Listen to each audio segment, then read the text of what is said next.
حاضرین مکرم،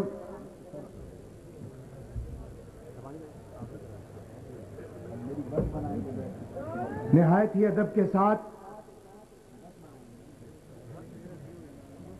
اب اپنے دامن پھیلا لو اے عشق نبی کے دیوانو، گہری خاموش فضاؤں میں آواز ابیک ابھرے گی، جو روح تلک چھا آئے گی، جو سناٹوں کو چیرے گی۔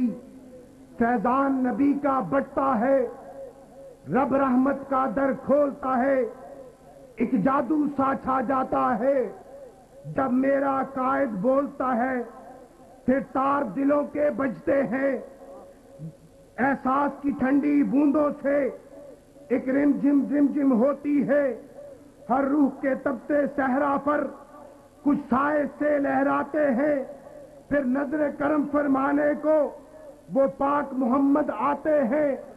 ہاں ہاں، یہ قائد میرا قائد ہے، جو دھڑکن دھڑکن الفت کی قندیل جلائے رکھتا ہے، جو سینہ سینہ طیبہ کی تصویر سجائے رکھتا ہے، جو بکھری بکھری ظلمت کو پر نور اجالا دیتا ہے، جو لرزہ لرزہ کشتی کو بڑھ بڑھ کے سنبھالا دیتا ہے، جو عاشق کملے والے کا جو آقا قامت والا ہے۔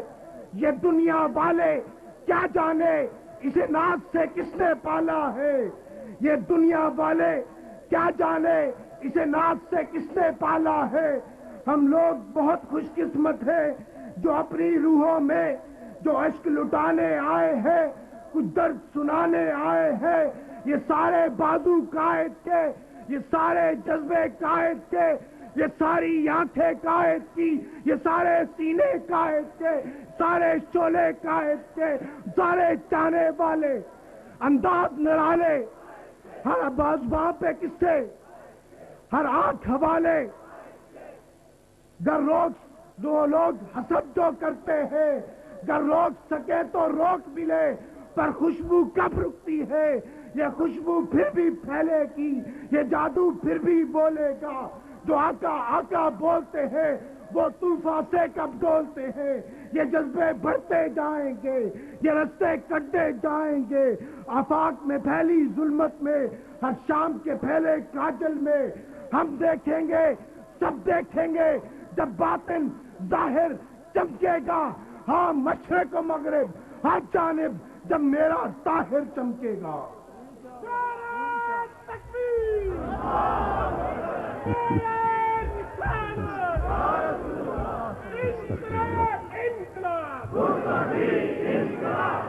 یہ بازو کس کے، یہ آنکھیں کس کی، یہ بازو کس کے، یہ آنکھیں کس کی، یہ سینے کس کے، یہ گولی کس کی، یہ بیٹے کس کے، یہ بیٹے کس کے، یہ بیٹے کس کے۔ طاہر تیرا ایک اشارہ، طاہر تیرا ایک اشارہ، باطل کے ایوانوں میں بس بھائی بس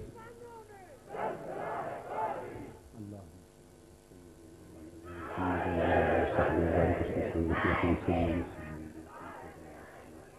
نحمده ونصلي ونسلم على سيدنا ومولانا محمد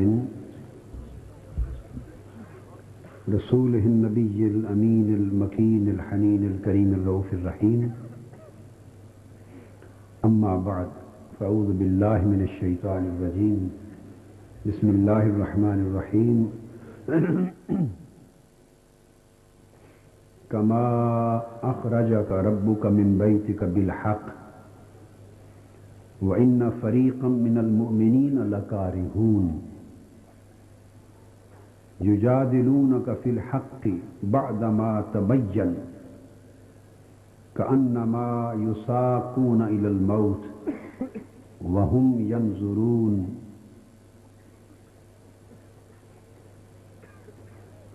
وَإِذْ يَعِدُكُمُ اللَّهُ إِحْدَى الطَّائِفَتَيْنِ أَنَّهَا لَكُمْ وَتَوَدُّونَ أَنَّ غَيْرَ ذَاتِ الشَّوْكَةِ تَكُونُ لَكُمْ وَيُرِيدُ اللَّهُ أَن يُحِقَّ الْحَقَّ بِكَلِمَاتِهِ وَيَقْطَعَ دَابِرَ الْكَافِرِينَ لِيُحِقَّ الْحَقَّ وَيُبْطِلَ الْبَاطِلَ وَلَوْ كَرِهَ الْمُجْرِمُونَ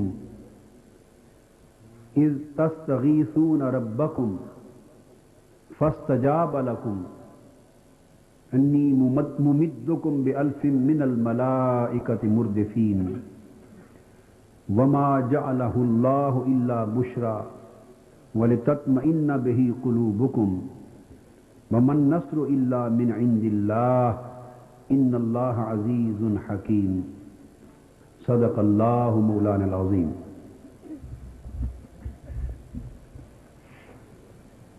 حضرت صاحبزادہ والا شان جگر گوشہ حضور قدوۃ الاولیاء صاحبزادہ سید محمود محی الدین جیلانی دامت برکاتکم،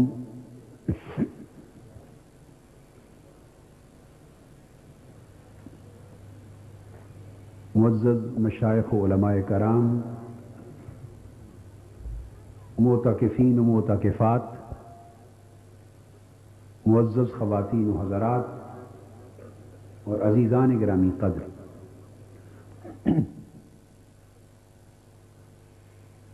اللہ رب العزت کا شکر ہے جس کی توفیق سے ہم ماہ رمضان المبارک کی اس عظیم مبارک رات میں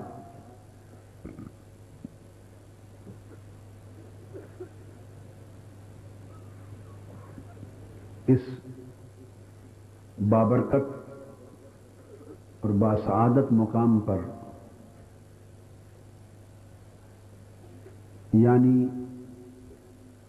قدوۃ الاولیاء قطب الاقطاب شیخ المشائخ سیدی و سندی مرشدی و مولائی حضور سیدنا طاہر علاء الدین الگیلانی البغدادی رضی اللہ تعالی عنہ کے دامن میں ان کے زیر سایہ جامع المنہاج کے اس عظیم دالان اور منہاج کے عظیم میدان میں جمع ہیں، اور آج کی اس مبارک رات کی بابرکت ساعتوں میں اللہ کے حضور حاضر ہیں،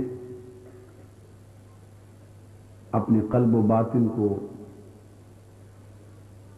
اشک و ندامت اور توبہ کے پانیوں سے دھونے کے لیے اور دلوں اور روحوں کی بند کھڑکیوں کو اللہ کی محبت اور اس کی معرفت کی طرف کھولنے کے لیے جمع ہوئے۔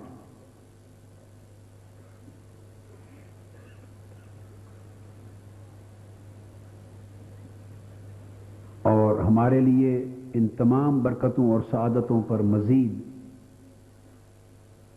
خوشبختی اور سعادت کی بات ہے کہ صدر بزم مجلس حضرت صاحبزادہ سید محمود محی الدین جیلانی حضور قدوۃ الاولیاء رضی اللہ تعالی عنہ کی نیابت اور نمائندگی فرما رہے ہیں۔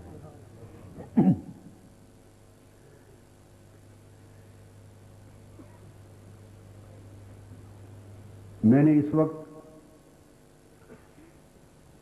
جو آیہ کریمہ تلاوت کی بلکہ چند آیات کریمہ کی تلاوت کی۔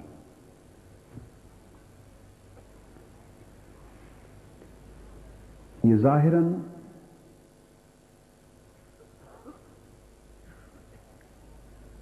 نزول قرآن کی تاریخ کے اعتبار سے غزوہ بدر کے حوالے سے نازل ہوئی۔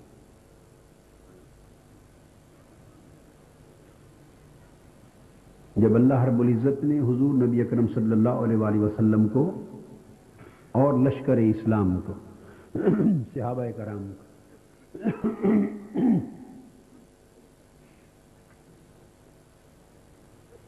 اپنے گھروں سے نکالا اور یہ عظیم لشکر میدان بدر کی طرف رواں دواں ہوا۔ حضور نبی اکرم صلی اللہ علیہ وآلہ وسلم سے خطاب فرمایا، اور اس خطاب میں صحابہ کرام کو بھی شریک کیا۔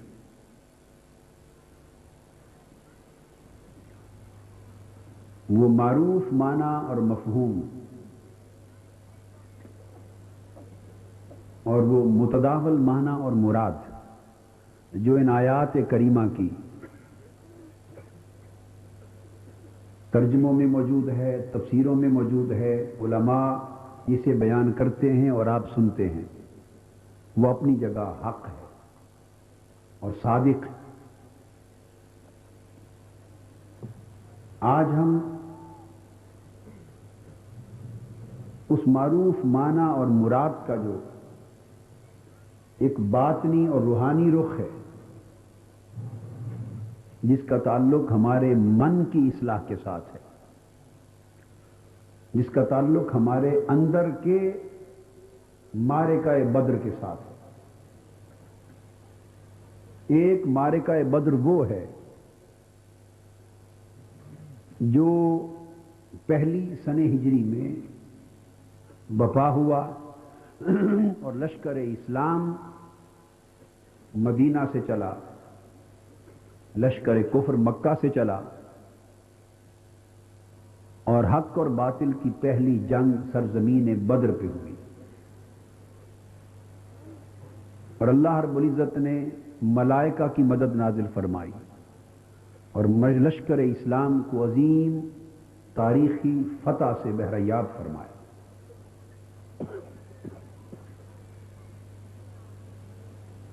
اس وقت حضور نبی اکرم صلی اللہ علیہ وآلہ وسلم اپنے در دولت سے جہاد کے لیے نکلے۔ کچھ لوگ ایسے تھے، نئے نئے مسلمان ہوئے تھے، دائرہ اسلام میں نئے نئے داخل ہوئے تھے، اور ابھی اسلام اور اسلام کی حقیقی روح اور اسلام میں قربانی کا تصور ان کی روحوں میں رچا بسا نہیں تھا۔ ابھی اسلام ان کی روحوں میں خوب جاگزین نہیں ہوا تھا، بس وہ ہلکا بگوش اسلام ہوئے ہی تھے۔ شہادت گاہ الفت میں ابھی انہوں نے قدم نہیں رکھا تھا۔ انہوں نے جب دیکھا کہ یہ تو اسلام میں داخل ہوتے ہی جنگ کا سامنا کرنا پڑا، اور ابھی ہم غزوہ بدر کے لیے جا رہے ہیں، اور حالات یہ ہیں کہ ہمارے پاس اسلحہ کم ہے، فوجی کم ہیں، عددی قوت کم ہے، وسائل کم ہیں، سامان حرب کم ہے، اور جس لشکر سے مقابلے کے لیے جا رہے ہیں وہ عددی قوت میں زیادہ، افرادی طاقت میں زیادہ، اسلحہ اور سامان جنگ میں زیادہ، وسائل و اسباب میں زیادہ، ارد گرد کے لشکروں اور قبائل کی مدد میں زیادہ، وہ تمام ظاہری اسباب میں ہم سے فائق ہے۔ تو یہ تو ظاہراً جنگ کا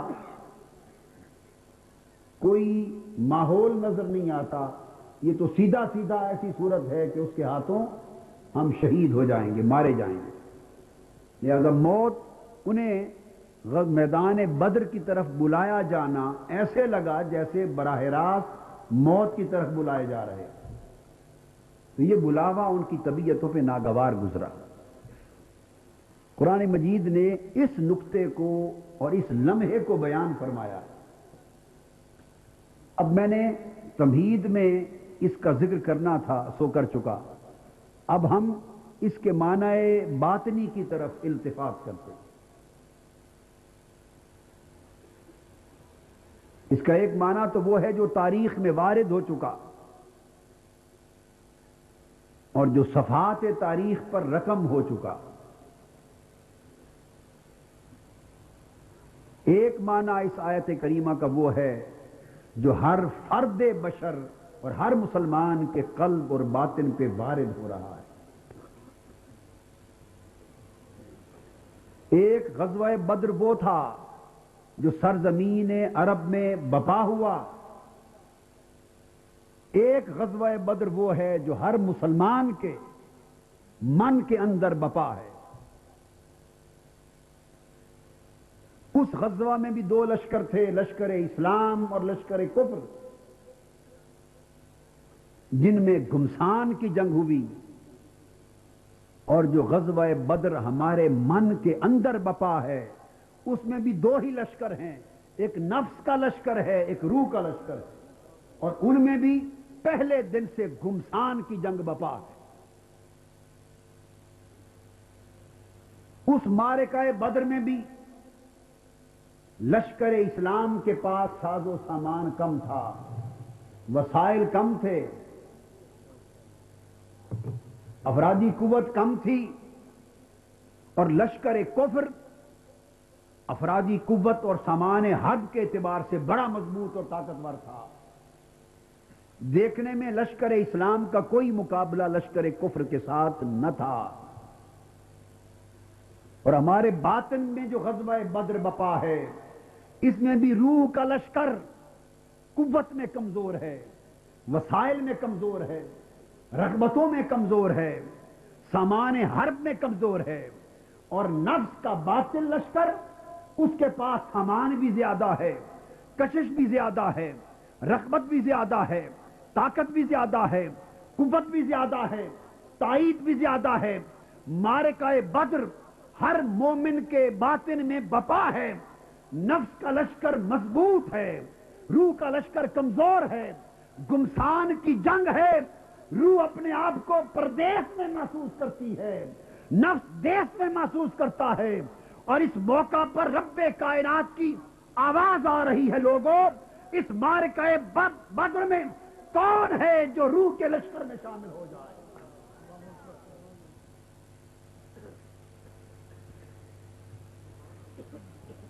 ارشاد ہوتا ہے آقا علیہ الصلوۃ والسلام کی نسبت، کما اخرج ربک من بیتک بالحق، میرے حبیب صلی اللہ علیہ وسلم، جیسے آپ کے رب نے آپ کو آپ کے گھر سے حق کے ساتھ نکال لیا تھا، یعنی جیسے آپ اللہ کی مدد سے حق کی تائید کے ساتھ اپنے گھر سے نکل آئے، گھر سے نکل آنا بیان ہو رہا ہے۔ کما، ابھی جو کلمہ تشبیہ ہے وہ تقاضا کر رہا ہے کہ مضمون کو یوں مکمل کیا جائے، محبوب جیسے آپ اپنے گھر سے نکل آئے ہیں، آپ کے لشکر والوں کو بھی، مومنوں کو بھی چاہیے کہ سب اپنے گھروں سے نکل آئیں۔ کون سا گھر؟ یہاں سے اس مضمون کی ابتدا ہوتی ہے۔ آقا علیہ السلام اپنے کس گھر سے نکل آئے اور مومنوں کو کن گھروں سے نکلنے کا حکم ہو رہا ہے؟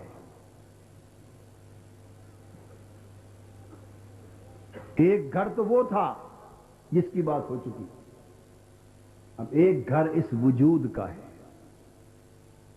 اس مادی وجود کا ہے، اس بشری وجود کا ہے، اس خاکی وجود کا ہے۔ فرمایا میرے محبوب صلی اللہ علیہ وآلہ وسلم، جس طرح آپ اپنے وجود کے گھر کو چھوڑ کر روح کے گھر کی طرف نکل آئے ہیں، اور وجود کے گھر میں جو حالت ہے وہ حالت نفسانی ہے۔ وجود کے گھر کی ہوا، اس وجود کے گھر کے اندر کی فضا، اس وجود کے گھر کے اندر کا ماحول اور حالت، وہ حالت نفسانیہ ہے، نفسانی حالت ہے۔ فرمایا میرے محبوب صلی اللہ علیہ وآلہ وسلم، جس طرح آپ اپنے وجود کے گھر کو، بیت وجود کو چھوڑ آئے اور آپ نے حالت نفسانی کو ترک فرما دیا، اسی طرح میرے محبوب آپ کی امت کے لوگوں کو بھی چاہیے کہ آپ کی روحانیت میں پیروی کرتے ہوئے وہ بھی اپنے وجود کے گھروں سے نکلیں، اپنی روحانی حالت سے نکلیں، اور اپنی قلبی نفسانی حالت سے نکلیں، اور اپنی قلبی اور روحانی حالت کی طرف سفر کریں، کوچ کریں۔ جب تک اس وجود کے گھروں سے لوگوں نکلو گے نہیں، تب تک نفس کے ماحول میں گھرے رہو گے۔ وجود کے گھر میں نفس کا قبضہ ہے، نفس کی ہوائیں ہیں، نفس کی فضا ہے، نفس کا ماحول ہے، اور تم نفسانیت کے ماحول میں اپنے اس مادی وجود کے گھر کے اندر اگر گرے رہو گے تو تب تک اللہ کی طرف سفر تمہارا شروع نہ ہو سکے گا۔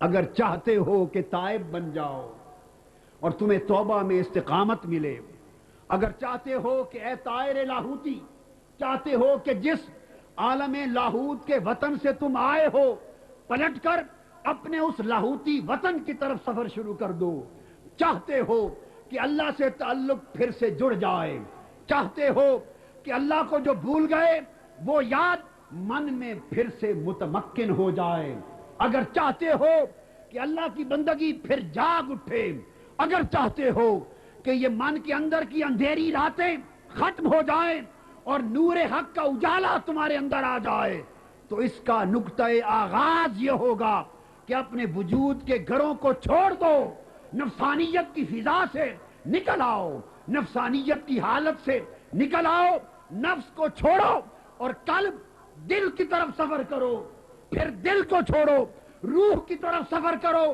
پھر روح کو چھوڑو سر کی طرف سفر کرو، پھر سر کو چھوڑو خفی کی طرف سفر کرو، پھر خفی کو چھوڑو اخوا کی طرف سفر کرو۔ جب مقام اخوا پہ پہنچو گے خدا تمہیں اپنی قربت کی گود میں لے لے گا۔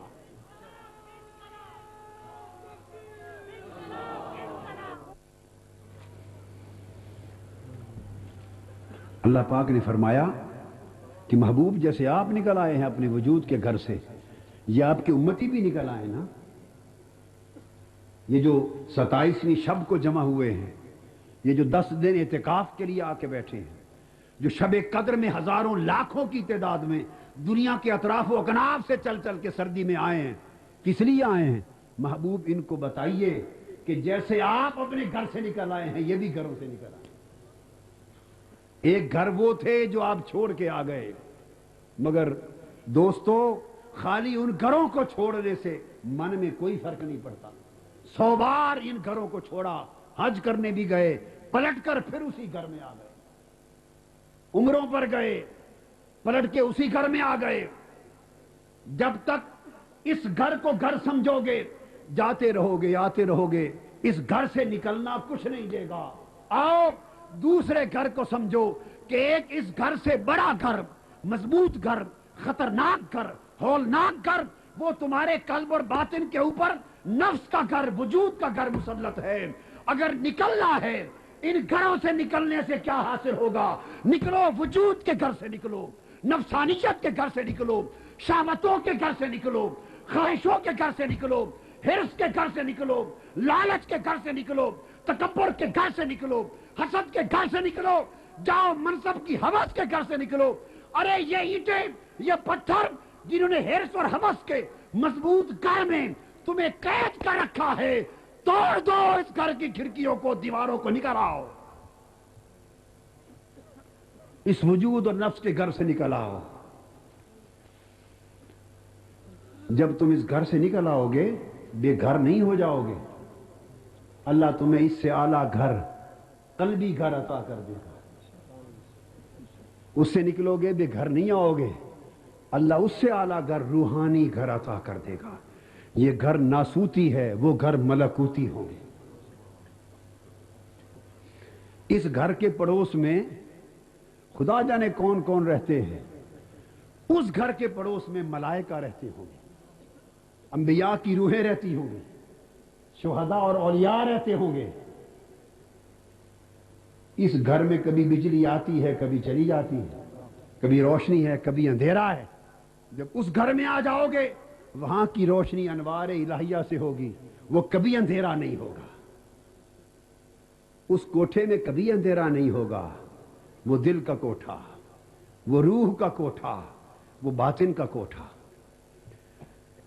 فرمایا اس وجود کے گھر سے نکلو، تو اس پر اللہ پاک نے فرمایا ان فریقا من المؤمنین لکارہون۔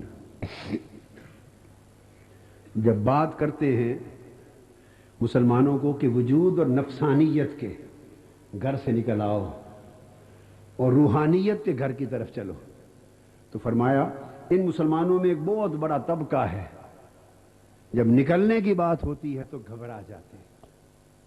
انہیں نفس کی رغبتیں یاد آتی ہیں، نفس کی راحتیں یاد آتی ہیں، نفس کی خواہشیں یاد آتی ہیں، اور اتنا گھبراتے ہیں، سمجھتے ہیں جیسے نفسانیت کا گھر تو نہیں چھڑایا جا رہا، موت کی طرف بلایا جا رہا ہے.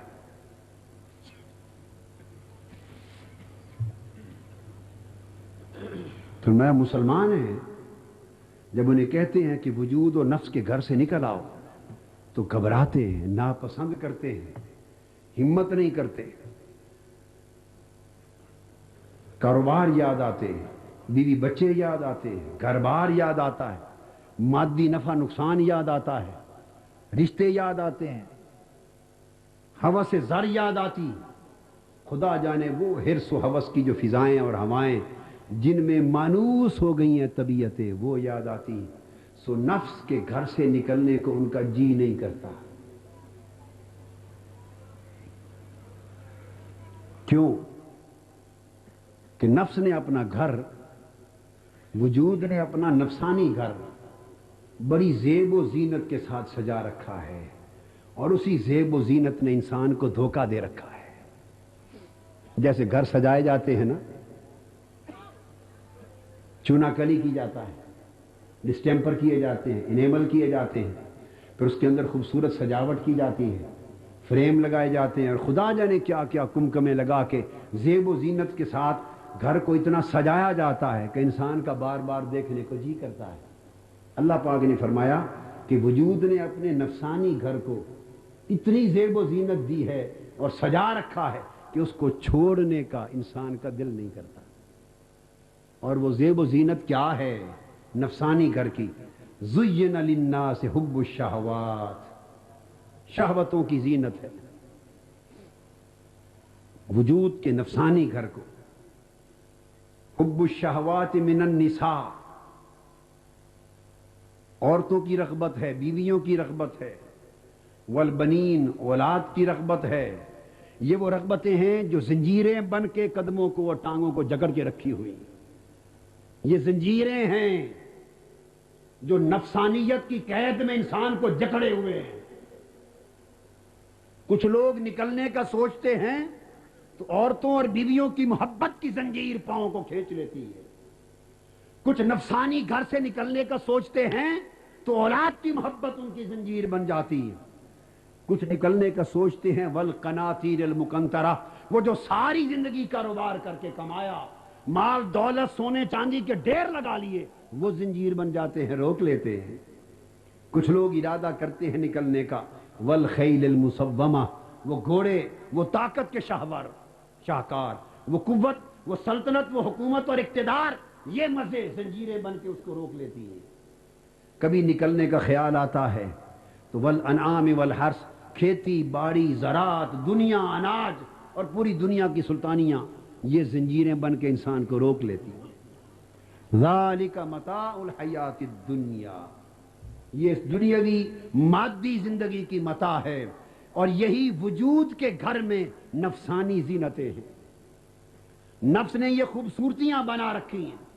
انسان کی طبیعت ان میں اتنی مانوس ہو گئی ہے کہ وہ انہی کو اپنا وطن سمجھ بیٹھا ہے، انہی میں ساری لذت سمجھ بیٹھا ہے، انہی میں ساری راحت سمجھ بیٹھا ہے. اس کو انہی میں سارا آرام، سکھ اور چین نظر آتا ہے، انہی میں سارا لطف اور سکون پاتا ہے. اس لیے اس نفسانی وجود کے گھر کو چھوڑ کر روحانی گھر کی طرف جانے کا جی نہیں کرتا. اور حقیقت یہ ہے کہ یہ سارے شہوتیں، رغبتیں، یہ ساری محبتیں، یہ زینتیں، یہ ہماری روحانیت پر حجاب بن گئی ہیں، حجاب بن گئی ہیں. اور جب کسی چیز پہ پردہ آ جائے تو پردے کا مطلب یہ ہوتا ہے کہ اس پردے کے پار جو کچھ ہے وہ دکھائی نہیں دیتا. زینتوں کے پردے چھا گئے ہیں. حجاب النساء ہے، عورتوں کی محبت کا حجاب پردہ، حجاب البنین، بیٹوں اولاد کی محبت کا حجاب، حجاب القناطیر مال و دولت کی محبت کا حجاب، حجاب الخیل جاہ و منصب طاقت و حکومت کی محبت کا حجاب، اور حجاب الانعام والحرث اور زراعت اور ساری دنیا کی دولت کا حجاب۔ یہ وہ 5 حجاب ہیں جنہوں نے روحانی لذتوں کو ہماری آنکھوں سے چھپا رکھا ہے۔ ہم ان حجابات میں گر گئے اور نفسانی گھر کی زینتوں میں گر گئے۔ اللہ پاک نے فرمایا اس لیے جب اس گھر کو چھوڑنے کی بات ہوتی ہے تو یہ ساری زینتیں، یہ ساری رغبتیں، یہ ساری محبتیں، یہ ساری شہوتیں انسان کو روک لیتی اور وہ اس سے باور کراتی ہیں کہ بندے اگر تو نے ان زینتوں والے گھر کو چھوڑ دیا تو اجڑ جائے گا، ویراں ہو جائے گا، تباہ ہو جائے گا۔ ادھر دوسری طرف ان حجابات کے پرے سے ایک آواز آ رہی ہے، ایک دور سے آواز آ رہی ہے، قل اونبئکم بخیر من ذالکم للذین اتقوا عند ربہم۔ میرے محبوب، نفسانی مادی وجود کے گھر کی زینتوں میں گرے ہوئے انسان کو، نفسانی شہوتوں، رغبتوں، محبتوں اور زینتوں میں گرے ہوئے انسان کو میرے محبوب ایک صدا اور بھی دے دے، میرا پیغام بھی پہنچا دے گا، اور وہ یہ قل اونبئکم بخیر من ذالکم۔ ان محبتوں میں گر جانے والے، ان زینتوں کو سارا کچھ سمجھ لینے والے، ان شہوتوں اور محبتوں کو اپنے پاؤں کی زنجیریں بنا لینے والے اور خود کو وجود اور نفس کے گھر کا قیدی بنا لینے والے، تم نے سمجھا ہے ان لذتوں سے بڑی لذت کوئی نہیں، ان راحتوں کے بعد راحت کوئی نہیں، اس چاہت اور محبت سے بہتر محبت کوئی نہیں۔ سن، یہ محبتیں تیرے لیے حجاب بن گئی ہیں، پردے بن گئی ہیں، کچھ اور بھی ہے مگر یہ تمہیں تکنے نہیں دیتی۔ ذرا حجاب اٹھا، میرے محبوب ان کو بتا کہ میں ان رغبتوں سے بہتر رغبت کا پتہ بتاتا ہوں، ان زینتوں سے بہتر زینت کی خبر دیتا ہوں، اس حسن و جمال اور زیب و زینت کے گھر سے زیادہ خوبصورت گھر بتاتا ہوں، جب اس کو دیکھو گے تو اس گھر کو بھول جاؤ گے۔ فرمایا پوچھو کیا تمہیں بتاؤں، ان سے بہتر بھی زینتیں ہیں۔ اور وہ کیا زینتیں ہیں محبوب؟ پوچھو جو طالب ہیں۔ طالبوں نے کہا مولا بتا تو صحیح، کیا ان زینتوں سے بہتر بھی کوئی زینتیں؟ اگر وہ نظر آ جائیں تو اس وجود کے نفسانی گھر کو چھوڑنا اور اس سے نکلنا شاید ہمیں آسان ہو جائے، مگر وہ زینتیں جو کہ نظر نہیں آتی اور ان زینتوں میں ہم گھرے ہوئے ہیں، اس لیے نکلنے کی ہمت نہیں پڑتی۔ فرمایا بتا دے میرے محبوب، للذین اتقوا عند ربہم جنات، تم تو اپنے گھر کو خوبصورت بنانے کے لیے چند پودے پھول لاتے ہو، اگاتے ہو، گھر کو خوبصورت بناتے ہو، مگر نفسانی گھر کے قیدی دیکھو جو گھر میرے پاس تمہارے لیے رکھا ہے، اگر اس گھر سے نکلو تو اگلے گھر کی میں وہ جنتیں، وہ باغات ہیں کہ ساری دنیا کے باغات کو بھول جاؤ گے۔ جب میرے لگے ہوئے باغات کو دیکھو گے، تجری من تحتها الانہار، ان باغات کے نیچے نہریں رواں ہوں گی، جب ان نہروں کو دیکھو گے تو دنیا کے نہروں، دریاؤں، چشموں کو بھول جاؤ گے۔ خالدین فیہا وازواج مطہرۃ، ارے بیویوں اور عورتوں کی محبت میں گرفتار ہونے والوں، نکلو اس گھر سے، جب میرے پاس آؤ گے تو میں تمہیں زوجیت کی وہ سنگتیں دوں گا کہ ان سنگتوں کی لذت میں ساری سنگتیں بھول جاؤ گے۔ وردوان من اللہ، اور پھر ان سب سے بڑھ کر اپنی رضا کے باغ میں داخل کروں گا۔ جب میری رضا کی وادی میں آؤ گے تو پھر جنتوں کو بھی بھول جاؤ گے۔ واللہ بصیر بالعباد، پھر اس سے بھی آگے ایک مقام آئے گا۔ فرمایا وہ حجاب تھے 5، اور 5 حجابات اور زینتوں کے مقابلے میں 5 فرحتیں بتا دو۔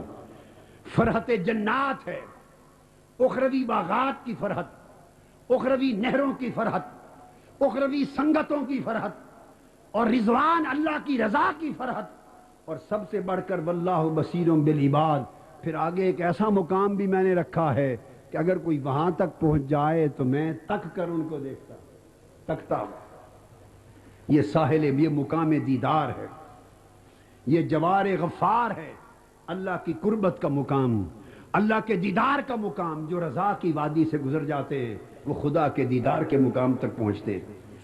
فرمایا میرے محبوب ان بندوں کو اس وجود کے نفسانی عنصری گھر سے نکلنے کے لیے دعوت دے، اور ان زینتوں کے مقابلے میں میری آخرت کی زینتیں رکھ۔ شاید ان زینتوں کی خبر سن کر کسی کے باطن میں شوق کی چنگاری بھڑک اٹھے۔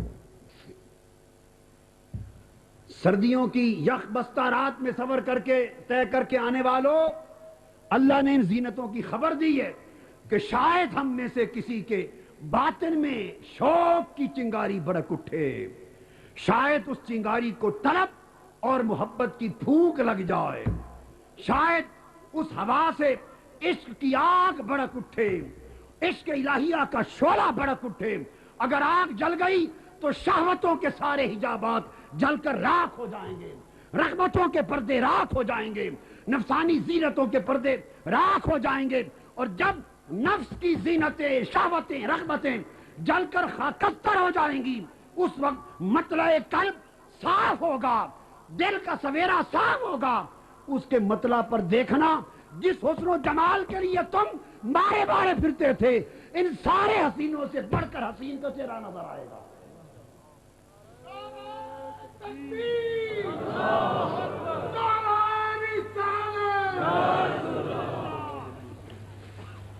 پھر دل کے مطلع پر، روح کے آسمان پر وہ حسن لازوال نظر آئے گا جس کا کوئی شائبہ بھی تمہیں دنیا میں دکھائی نہ دیا، جس کا عکس بھی نظر نہ آیا تھا۔ فرمایا ان کو اس نفسانی گھر کے مقابلے میں میرے محبوب اس روحانی گھر کی خبر دے۔ اور روحانی گھر کی پھر خوبی یہ ہے کہ اس میں ان جنتوں، راحتوں اور فرحتوں کے بعد سب سے بڑی نعمت یہ ہے کہ ایک وادی جو میری رضوان کی وادی ہے، جہاں میری رضا نصیب ہوتی ہے۔ پھر آگے بڑھ کر میری قربت کی وادی، جہاں نزلم من غفور الرحیم، جہاں دسترخوان بچھایا جائے گا، تمہیں بٹھایا جائے گا۔ تم سوچو گے آج دسترخوان کس نے بچھوایا، ہم کس کے مہمان ہیں، آج ہمارا میزبان کون ہے؟ اچانک پردہ اٹھے گا، آواز آئے گی کہ میرے مہمانوں، رب خود تمہارا میزبان ہے۔ پھر اس سے آگے دیدار کا ایک مقام آئے گا کہ جو میرے دیدار کے طلبگار ہوں گے، ملائکہ کو حکم ہوگا پردے اٹھا دو، یہ میرے دیدار کے طالب ہیں، ان کو دیدار کرایا جائے۔ فرمایا میرے محبوب انہیں بتا دے اگر وجود کے عنصری اور نفسانی گھر سے نکل آؤ، نفسانیت کو چھوڑ دو۔ کس کو؟ نفسانیت کو چھوڑ دو، اور نفسانیت سے مراد حرص اور ہوس کو چھوڑ دو، غرور و تکبر کو چھوڑ دو، مال و دولت کے حرص کو چھوڑ دو، منافقت اور منافرت کو چھوڑ دو، غیظ و غضب کو چھوڑ دو، یہ سب کچھ نفسانیت ہے۔ طلب جاہ کو چھوڑ دو، غیبت اور چغلی کو چھوڑ دو، حسد اور بغض کو چھوڑ دو، دوسروں کے لیے عناد اور عداوت کو چھوڑ دو، یہ سب کچھ نفسانیت ہے۔ یہ سامان ہے نفسانی گھر کا، یہ نفسانی گھر کا سامان ہے۔ یہ سب کچھ چھوڑ کر ادھر آ جائیں تو پھر روحانی گھر میں کچھ اور سامان نصیب ہوگا۔ روحانی گھر کا سامان جدا ہوگا، اس میں تقوی کا سامان ہوگا، اس میں طہارت کا سامان ہوگا، اس میں قربت الہی کا سامان ہوگا، اس میں رضا الہی کا سامان ہوگا، اس میں دیدار الہی کا سامان ہوگا، اللہ کی مہمانی کا سامان ہوگا، اس کی نعمتوں کا سامان ہوگا، اس کی طاعت کے ثمرات کا سامان ہوگا۔ اور جب روحانی گھر میں آؤ گے، اخروی گھر، اسی وجود میں نیا گھر تمہیں مل جائے گا، وہ سامان نفسانی گھر کے سامان سے کہیں بہتر ہوگا۔ فرمایا محبوب جس طرح آپ نکل آئے وجود کے گھر سے، ان امتیوں کو فرمائیے کہ تم بھی نکل آؤ۔ اور محبوب تو ایسے نکلے کہ نہ صرف وجود کے گھر سے نکلے بلکہ آقا علیہ السلام تو اپنے اخلاق سے بھی نکل آئے. اپنے اخلاق سے نکلے، رب نے انہیں اپنے اخلاق میں شامل فرما لیا. اخلاق محمدی سے آقا علیہ السلام اپنے اخلاق سے نکلے، اللہ نے انہیں خلق الہیہ، اخلاق الہیہ عطا کر دیا. انک لعلی خلق عظیم.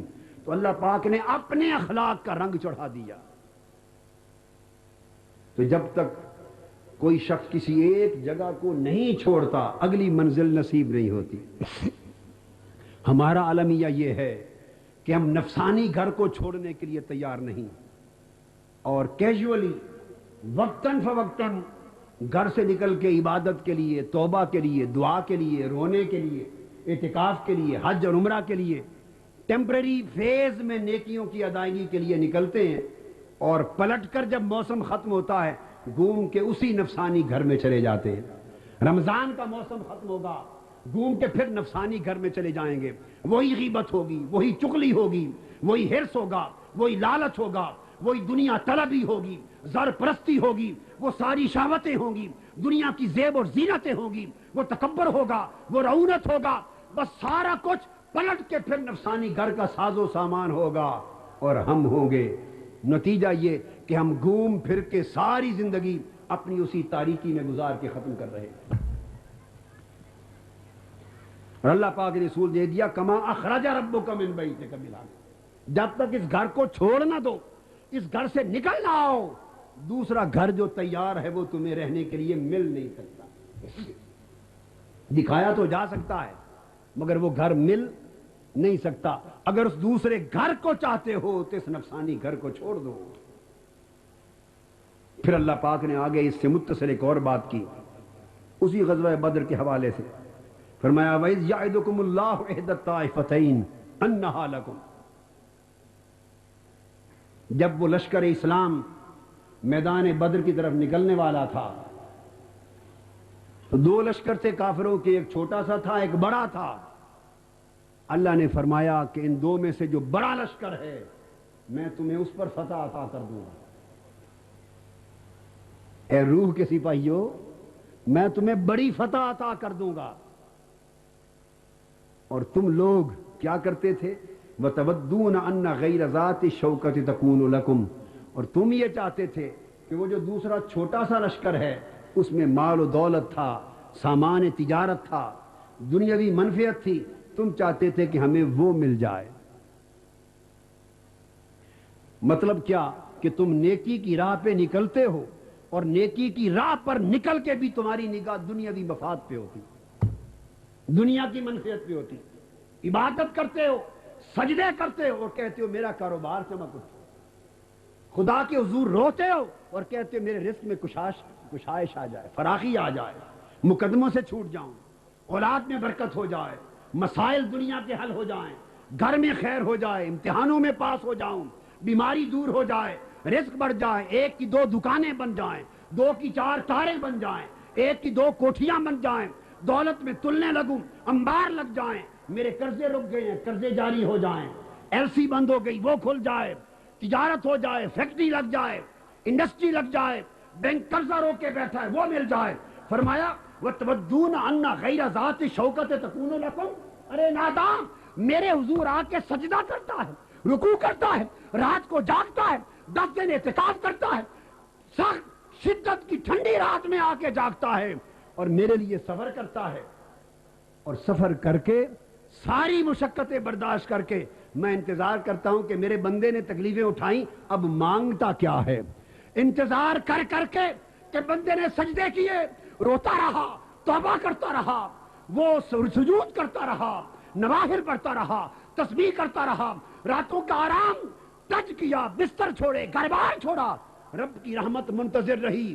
اس نے کہا میرے بندے تو نے محنت کی، اب مانگ. کیا مانگتا ہے؟ اللہ پاک نے فرمایا افسوس بندے جب تیرے مانگنے کا وقت آیا تو تم نے میری عبادت کر کے بھی مجھ سے دنیا مانگی، تجارت مانگی. وہ دنیا جس گھر سے تمہیں نکالنا چاہتا تھا، وہ مال و دولت کی طلب مانگی، اس میں زیادتی مانگی، تم نے پھر حرص مانگا. انا غیر ذات الشوکہ، فرمایا وہ چیز مانگی جس میں عزت بھی نہیں تھی، وہ چیز مانگی جس میں عزت نہیں تھی میرے ہاں، دائمی قرار نہ تھا. کوئی بڑی چیز مانگتا، تو نے چھوٹی چیز مانگی، اپنی ساری عبادتوں کا سودا پھر دنیا کے عوض کر دیا. اور اللہ پاک نے فرمایا یہ تیری سوچ تھی اور ایک میری بھی سوچ ہے بندے تیرے بارے میں. کیا؟ یعدکم اللہ احد الطائفتین انا لکم. رب چاہتا ہے یہ تو چھوٹی چیزیں ہیں، میں تمہیں لشکر نفس اور لشکر شیطان پر غلبہ عطا کر دوں. بندے ان سجدوں کے عوض، اعتکافات کے عوض، شب بیداریوں کے عوض، عبادتوں کے عوض، ریاضتوں کے عوض، مشقتوں کے عوض، سفروں کے عوض مجھ سے چھوٹی چیز نہ مانگ. وہ تو تمہارا حق ہے، میرے اوپر واجب ہے، لازم ہے، وہ میں دیتا ہی رہوں گا، مگر ان مشقتوں کے عوض مجھ سے بڑی چیز مانگ. یہ مانگ کہ مولا مجھے نفس کے لشکر پہ غلبہ عطا کر، مجھے شیطان کے لشکر پہ غلبہ عطا کر، مجھے روح کا سالار بنا، روح کا گھر عطا کر، مجھے ملکوتی گھر عطا کر، جبروتی گھر عطا کر، لاہوتی گھر عطا کر. اے بندے تو مجھ سے یہ مانگ کہ فرش پہ چلنے والا بندہ عرشی بن جائے، ناسوت میں رہنے والا ملکوتی بن جائے، ناسوت میں رہنے والا جبروتی اور لاہوتی بن جائے. اور بندے ان عبادتوں کی وجہ مجھے مانگ، مجھ سے میری قربت مانگ، میری رضا مانگ، میری مسکراہٹ مانگ، میرا تبسم مانگ، میرا رضوان مانگ، میرا دیدار مانگ. پھر دیکھ میں تمہیں کیا کچھ عطا نہیں کرتا. فرمایا تم چھوٹی چیز مانگتے ہو، میں بڑی چیز دینا چاہتا. تم دنیاوی شان و شوکت کی طرف جاتے ہو، میں اخروی روحانی شان و شوکت دینا چاہتا ہوں. اور پھر فرمایا کہ جو لوگ پھر نفس اور شیطان پہ غلبہ مانگتے ہیں، محنت کرتے ہیں اس لیے کہ نفس پہ قابو پا لے. جب نفس پہ قابو پا لیا تو نفسانی زینتوں پر قابو پا لیا، نفسانی زینتوں پر قابو پا لیا تو نفسانی گھر سے نکل آنے کے قابل ہو گئے. اتنی طاقت آ گئی کہ وجود اور نفس کا گھر چھوڑ کے روح کی طرف نکل جائیں، اس کے قابل ہو گئے. فرمایا جب تم نفسانی گھر سے نکل آتے ہو اور بڑی شے طلب کرتے ہو اور روح کی طرف سفر کرتے ہو اور ملکوت کی طرف، مالا اعلیٰ کی طرف سفر کرتے ہو، تو اللہ کا ارادہ پھر کیا ہوتا ہے؟ یحق الحق بکلماتہ ویقطع دابر الکافرین. اللہ پھر اپنا وعدہ پورا کرنے لگتا ہے. جب تم اس راہ پہ سفر شروع کرتے ہو، اس راہ پر جب سفر شروع کرتے ہو تو اللہ اپنا کیا ہوا وعدہ پورا کرنے لگتا ہے.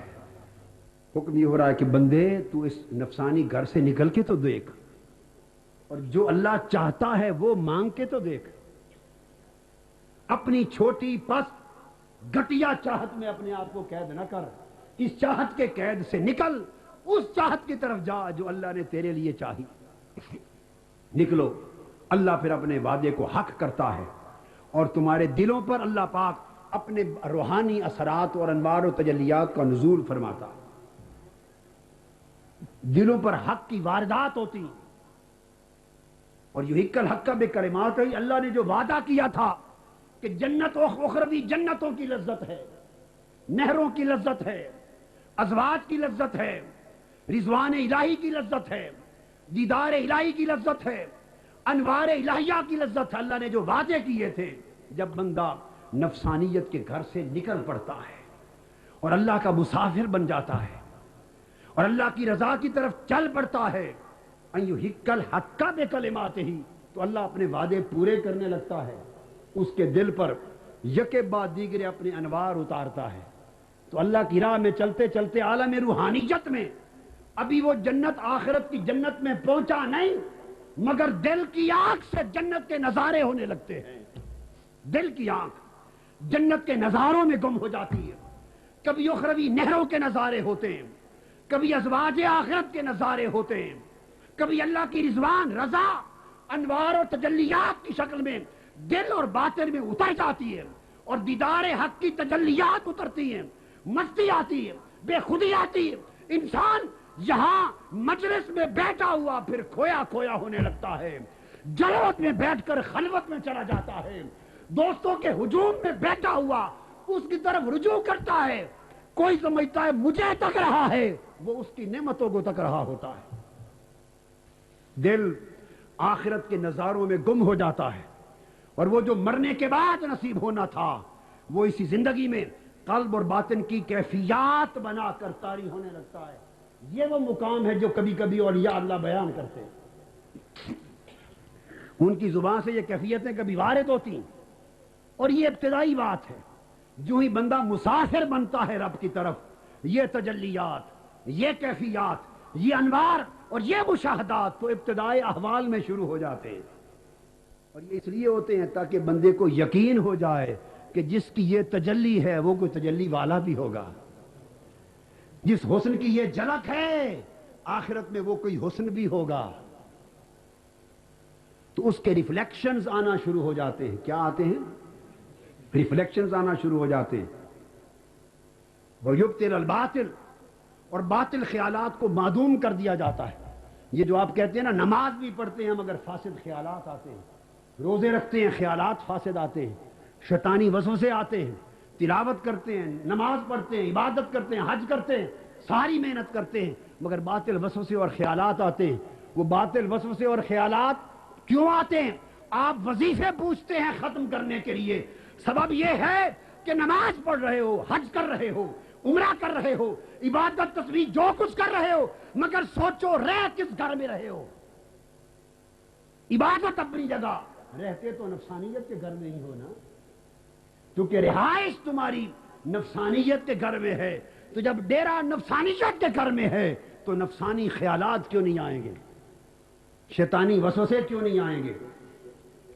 جب انسان اللہ کی طرف کوچ کرتا ہے، نفسانیت کا گھر چھوڑ دیتا ہے، تو اللہ پاک اپنے وعدہ کو سچا ثابت کرنے کے لیے تجلیات نازل فرماتا ہے، قلبی مشاہدات ہوتی ہیں، قلبی واردات ہوتے ہیں، اس سے اس کا یقین بڑھتا چلا جاتا ہے، اور جب یقین بڑھ جاتا ہے تو باطل خیالات کا ہجوم نہیں ہو سکتا، باطل خیالات حملہ نہیں کر سکتے، وہ گھر سے باہر رہ جاتے۔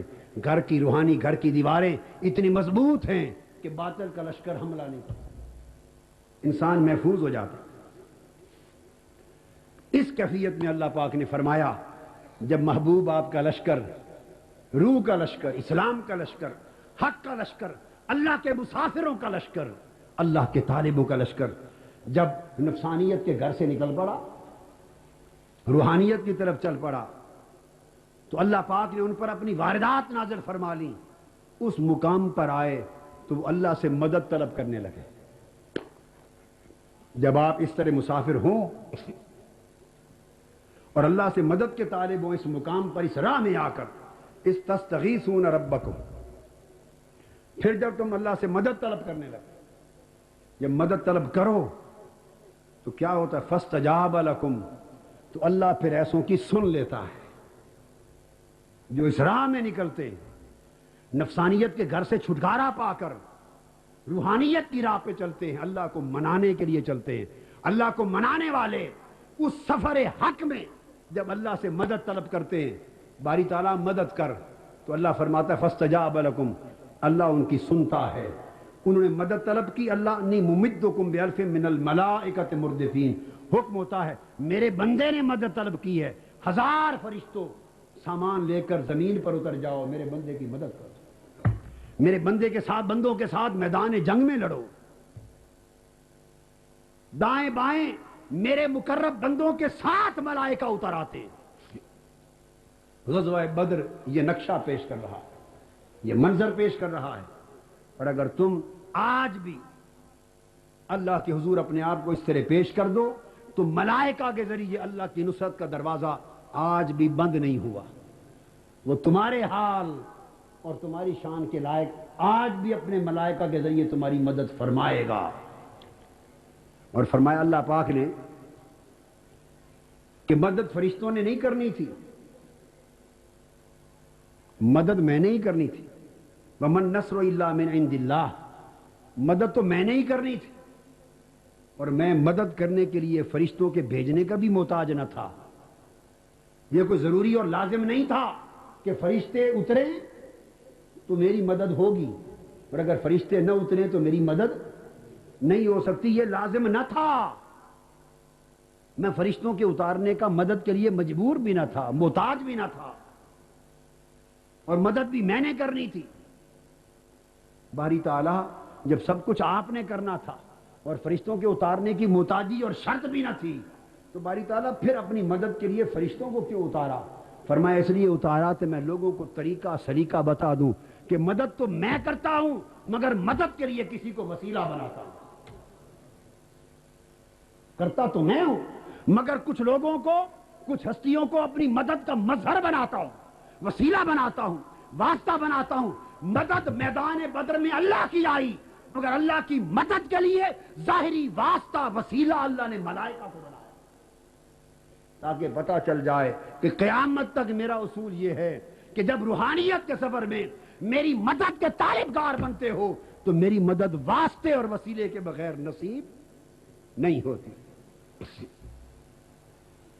یہ اولیاء کرام، یہ قدوۃ الاولیاء حضور سیدنا طاہر علاء الدین، یہ حضور داتا گنج بخش سیدنا علی حجویری، یہ حضرت شہنشاہ بغداد حضرت خواجہ اجمیر، حضرت بابا فرید الدین گنج شکر، حضرت سلطان باجید بستانی، حضرت قطب الدین بختیار کاکی، حضرت شاہ نقشبند، حضرت شیخ سہروردی، حضرت سلطان باہو، اور سلطان الاولیاء شیخ الکل غوث الثقلین سیدنا غوث العظم رضوان اللہ تعالی علیہ مجمعین، یہ سب کیا ہیں؟ یہ سب کون ہیں؟ اللہ کی مخلوق، روحانیت کے مسافروں کے لیے اللہ کی مدد کے مظہر ہیں۔ اللہ کی مدد ان کے واسطے سے اللہ کی مخلوق کو پہنچتی رہی۔ امداد الہی، نصرت الہیہ، مولا اعلیٰ کا فیض اور انوار الہیہ اللہ اتارتا رہا، مگر ان بندوں کے وجود کے توسط سے اتارتا رہا، اور مخلوق کو جو فیض ملتا رہا ان کے وسیلے سے ملتا رہا۔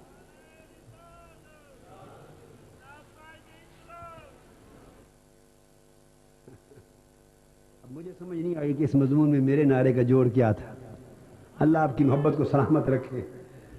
میں یہ عرض کر رہا تھا، اللہ پاک نے فرمایا کہ میں نے ہی مدد کرنی تھی مگر ملائکہ کو اتارا تاکہ لوگوں کو پتا چلے کہ میری مدد و نصرت روحانیت کے سفر میں مظاہر کے ذریعے ہوتی ہے، واسطوں کے ذریعے ہوتی ہے، وسیلوں کے ذریعے ہوتی ہے، اور یہ اس لیے واسطے وسیلے سامنے کر دیے الا بشرا ولتطمئن بہ قلوبکم، تاکہ انہیں دیکھ کر ان کے دلوں کو اطمینان ہو جائے، یہ خوشخبری بن جائیں، یہ خوشخبری بن جائیں، اور انہیں دیکھ کر ان کے دلوں کو اطمینان کی دولت نصیب ہو جائے۔ اس کے بعد اگلی حالت بیان کی ہے، کوئی اللہ والا بن جائے، اللہ کی راہ کا مسافر بن جائے، اللہ کی مدد و نصرت کا طالب ہو جائے، اور فرشی ہو کر عرشی تعلق جوڑ لے، ناسوتی ہو کر ملکوتی اور لاہوتی جبروتی تعلق جوڑ لے، اور اللہ کی قربت اور اللہ کی بندگی کے دائرے میں آ جائے۔ تو آپ نے کو میں نے بتایا نا کہ اللہ پاک اپنی رحمتیں اتارتا ہے، انوار و تجلیات اتارتا ہے، اور واردات اتارتا ہے، اور مشاہدات ہوتے ہیں۔ ان مشاہدات کے ذریعے اللہ پاک، ایک تو ملائکہ کا اترنا ہے، اور آج کی رات شب قدر، اس میں بھی ملائکہ اتارے جاتے ہیں۔ فرمایا تنزل الملائکۃ والروح فیہا بإذن ربہم من کل امر سلام ہی حتی مطلع الفجر۔ شب قدر شام سے لے کر طلوع فجر تک ملائکہ بندوں پر اترتے رہتے ہیں، اترتے رہتے ہیں، اترتے رہتے ہیں۔ اور پھر خاص قبولیت کی جب گھڑی آتی ہے، جبرائیل امین بھی آج کی رات اترتے ہیں، اور جب قبولیت کی گھڑی آتی ہے تو وہ اللہ کے خاص بندوں کے ساتھ جبرائیل امین اور ملائکہ مصافحہ کرتے ہیں۔ جب مصافحہ کرتے ہیں رونگٹے کھڑے ہو جاتے ہیں، ایک لہر بجلی کی کود جاتی ہے، بندے کو پتہ چلتا ہے کہ میرا وجود مالا اعلیٰ کے وجود کے ساتھ مل گیا ہے۔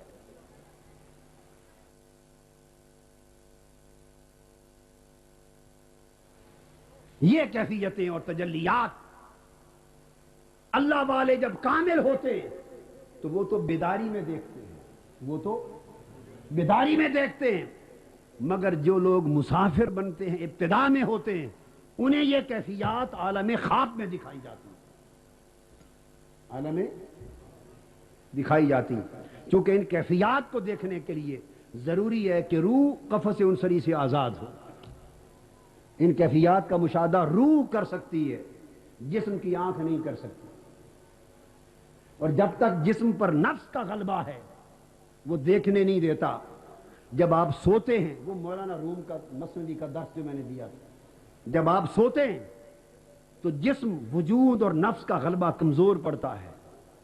نیند میں جب کمزور پڑتا ہے نفس اور وجود کا غلبہ، تو اس پنجرے سے روح آزاد ہو جاتی ہے، روح کو آزادی ملتی ہے تو وہ اپنی نگاہ سے ملکوتی مشاہدات کا نظارہ کرنے لگتی ہے۔ اب اللہ پاک نے یہ فلسفہ، یہ منظر قرآن میں بیان کیا۔ اس راہ پہ چلو، اہل اللہ کو طاعت کی راہ پہ چلتے ہوئے نیک خواب آتے ہیں، آگے بڑھتے بڑھتے تجلیات آتی ہیں، مشاہدات آتی ہیں، ملکوتی مشاہدات آتے ہیں۔ اللہ پاک نے صحابہ کرام کے حوالے سے اسی سفر بدر میں فرمایا، جب تم میدان بدر میں پہنچے، اذ یغشیکم النعاس امنۃ منہ، تو اللہ چاہتا تھا کہ اپنا کرم تم پہ کرے اور تمہیں کچھ دکھا بھی دے، تو اللہ نے کیا کیا؟ تم پر اونگ طاری کر دی، نیند کی کیفیت طاری کر دی۔ اس یغشیکم النعاس امانت، اللہ نے ایک سکون دینے والی، امن اور سکون اور راحت دینے والی اونگ اور نیند تمہارے اوپر طاری کر دی۔ نیند اور اونگ اس لیے طاری کی کہ وجود کا قبضہ ختم ہو جائے، وجود کا تصرف ختم ہو جائے، روح کو آزادی ملے۔ رب چاہتا تھا کہ میں تمہیں منزل پر پہنچنے سے پہلے کچھ ملکوتی مشاہدے کرا دوں، اور ملکوتی مشاہدے کے لیے ضروری تھا کہ روح اپنی آنکھ کھولے، پنجرے سے نکلے اور آنکھ کھولے۔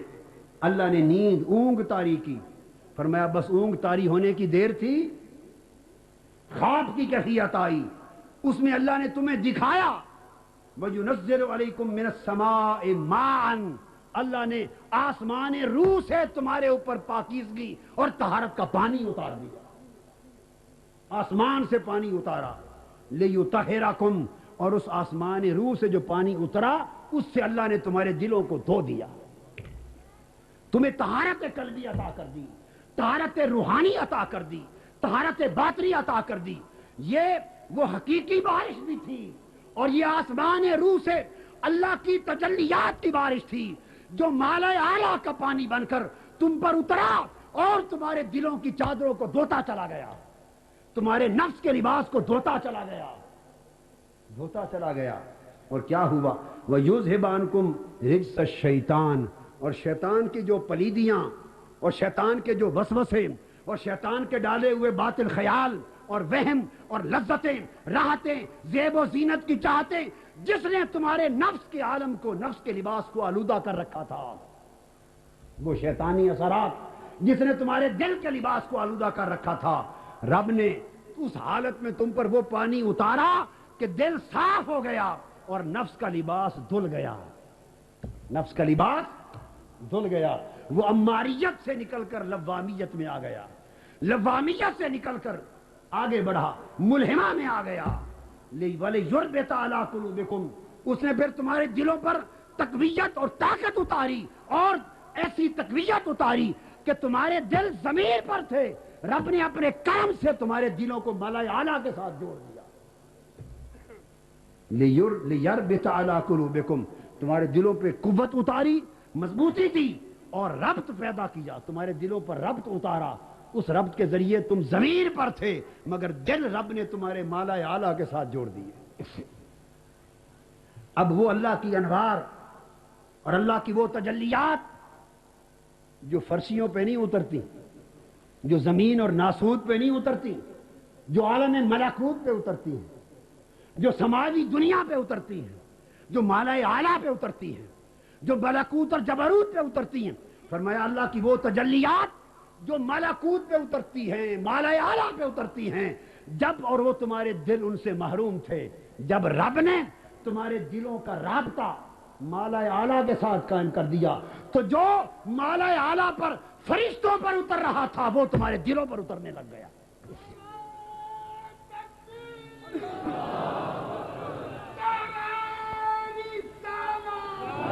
سمجھایا یہ جا رہا ہے بندو، یہ سمجھایا جا رہا ہے کہ تم اللہ کی طرف سفر کا ارادہ کر کے دیکھو، اس وجود کے نفسانی گھر کو چھوڑ کے دیکھو، رب سے تعلق جوڑ کے دیکھو، رب کی رضا کا سودا کر کے دیکھو۔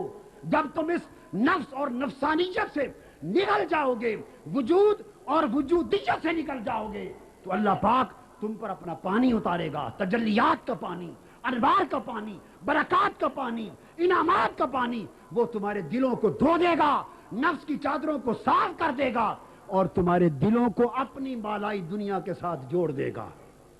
ذرا نکل کے تو دیکھو، پھر تمہیں پتا چلے کہ مرد مومن کا دل اس زمین میں رہ کر گولیوں کی بوچھار میں بھی متزلزل نہیں ہوتا، سکون میں سویا رہتا۔ اللہ کے بندے کا دل حرص اور لالچ، دنیا کے مال و دولت، حرص اور لالچ کی آندھیاں چل رہی ہیں، طوفان چل رہے ہیں، ہر طرف اندھیرا ہی اندھیرا ہے، مگر کیا وجہ ہے؟ چاروں طرف اندھیرا ہے، مگر بندہ مومن کا دل روشن ہے۔ اندھیرا اثر نہیں کرتا، اس لیے روشن ہے کہ اندھیرا اس جہان میں ہے، اب بندہ مومن کا دل اس جہان میں۔ ہر طرف حرص، لالچ، تکبر، غلاظتوں، شہوتوں، نفرتوں، کدورتوں کی آندھیاں ہیں، ہر کوئی اڑا جا رہا ہے، لیکن مرد حق کا دل ان آندھیوں سے اثر نہیں لیتا۔ کیوں کہ آندھیاں اس دنیا میں ہیں اور مرد حق کا دل اس دنیا میں ہے۔ اس کا رابطہ اوپر قائم ہو گیا ہے، اس کا رابطہ اوپر قائم ہو گیا ہے، لہذا اب اس پر وہ کیفیات اتر رہی ہیں جو مالا اعلیٰ میں اترا کرتی ہیں۔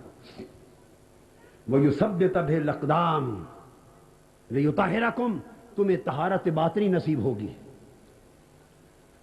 باطنی طہارت نصیب ہوگی، پھر تمہاری نگاہ بھٹک نہیں سکے گی، غلط سمت نہیں اٹھے گی، دل اور نفس غلاظت سے، پلیدی سے پاک ہو جائیں گے، پھر تمہاری پاکیزگی تقویٰ پہ کوئی داغ نہیں آئے گا، تمہارے دل مالا اعلیٰ سے جوڑ دیے جائیں گے، اس دنیا کے اثرات پھر تمہارے دلوں کو متاثر نہیں کریں گے، اور پھر وَيُثَبِّتَ بِهِ الْأَقْدَامَ، اور پھر اللہ تمہارے قدموں کو تمہیں ثابت قدمی عطا کر دے گا۔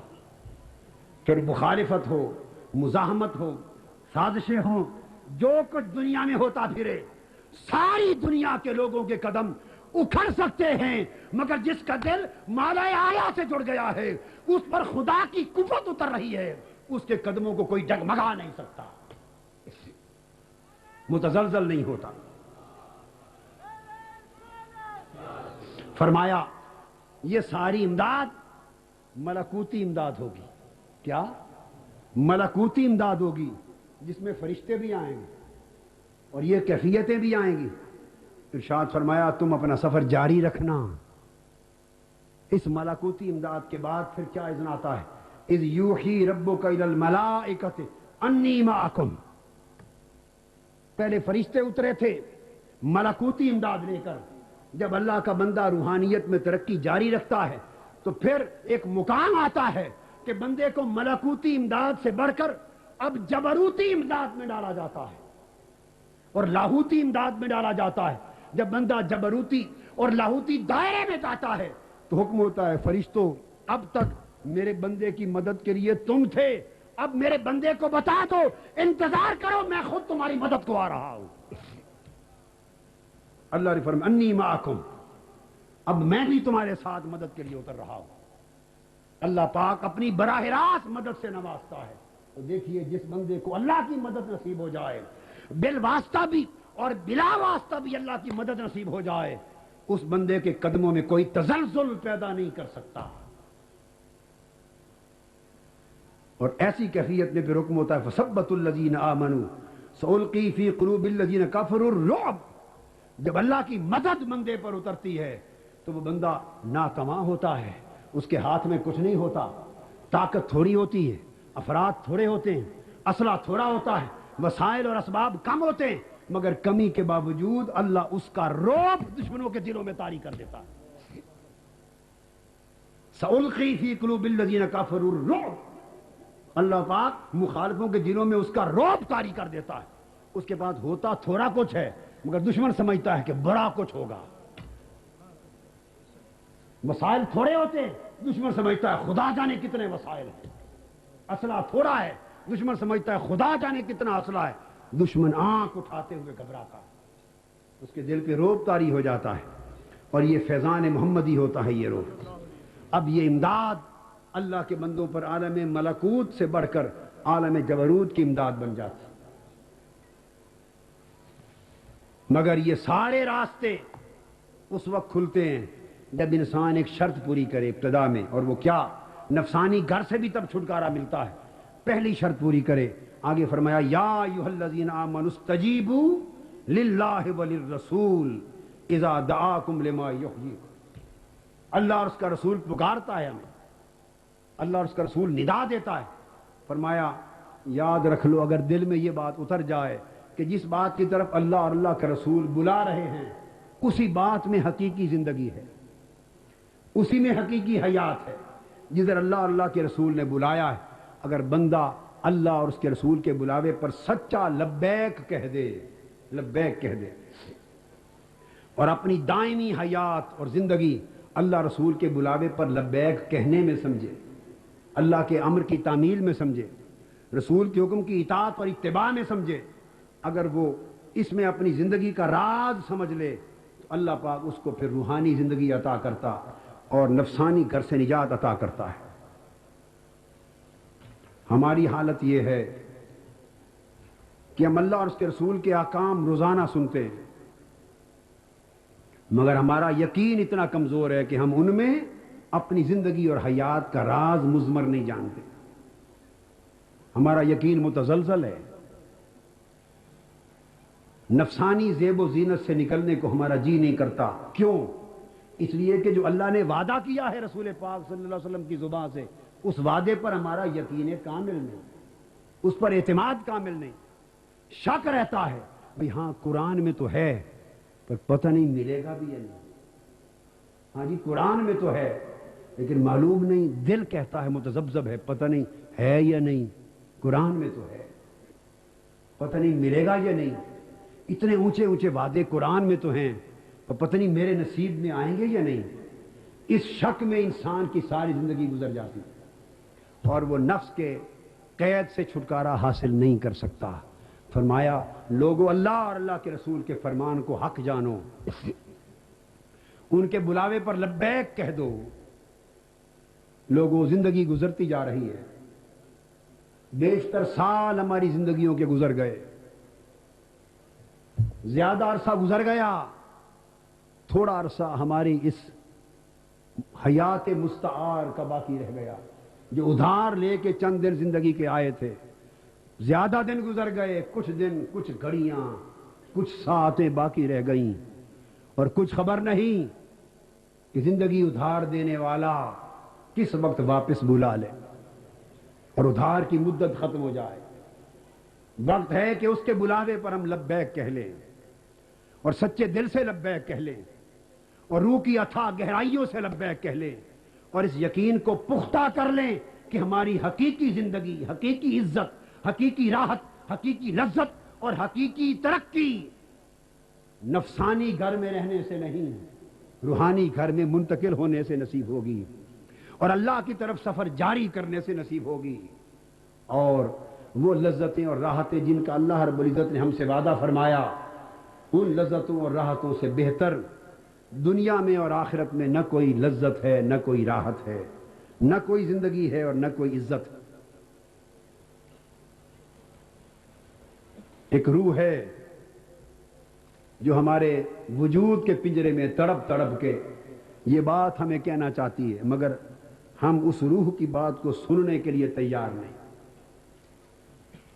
روح کہتی ہے، بتاتی ہے ہر وقت کہ بندے اس دنیا میں تو پردیسی ہے، تیرا یہ دیس تو نہیں جس کو تو دیس سمجھ بیٹھا ہے، تیرا یہ حقیقی وطن تو نہیں جس کو تو وطن سمجھ بیٹھا ہے، تیرا وطن تو وہ تھا جہاں زیادہ عرصہ گزرا ہو، جہاں انسان پیدا ہوا ہو، وہ وطن ہوتا ہے یہ جس جہاں چند سالوں کے لیے جا کے رہے، وہ وطن ہوتا ہے۔ بولیے جی، ہماری حقیقی پیدائش، روحانی پیدائش اس دنیا میں نہیں ہوئی، اس دنیا میں تو ہمارے اس وجود کی مادی تن کی پیدائش ہوئی، من تو کہیں اور پیدا ہوا تھا، روح کہیں اور پیدا ہوئی تھی، اور یہاں تو 50 60 70 80 100 برس ایک مستعار مدت ہے جو ہم گزارتے ہیں، مگر اس گھر میں آنے سے پہلے اس گھر میں ہم طویل مدت گزار. تو کہتی ہے بندے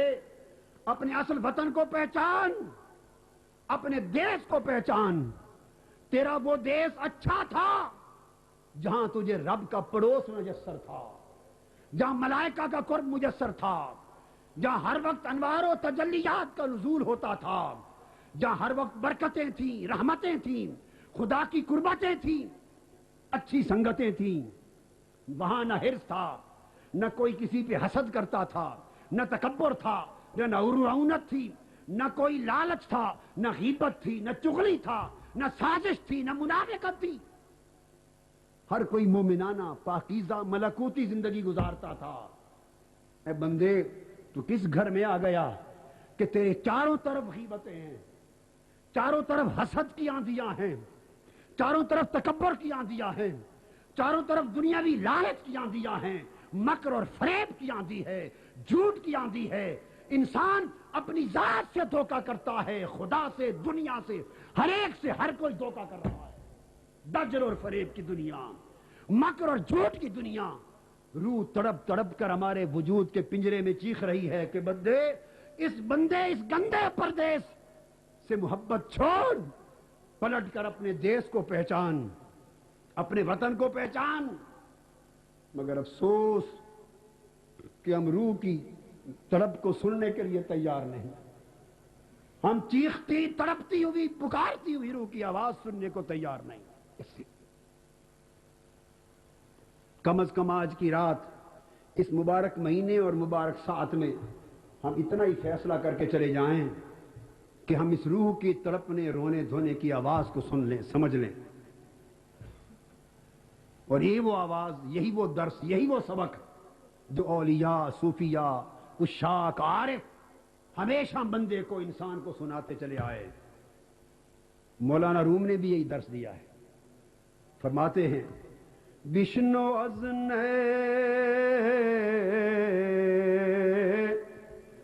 چوہی کا می کند